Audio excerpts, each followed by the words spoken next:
Hello friends, welcome to my YouTube channel. So today in this video I am going to show you how to safely eject this Samsung T9 portable SSD from this device. So here you can see this is my Samsung T9 portable SSD.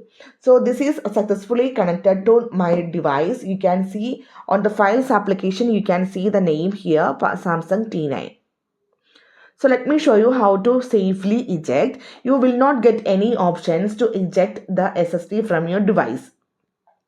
If you press and hold the SSD name, you can see three options. You can rename your SSD, you can erase the details, you can get info from this one. If you open the SSD, then you will not get any options. If you tap on the three dots on the top right side, here also you will not get any options to safely eject this SSD from your phone. So let me show you how to safely eject. Simply close all the applications. That's it. And after this one, simply eject from your device. That's it. So hope you guys enjoyed this video. Thank you for watching. Thank you. Bye bye.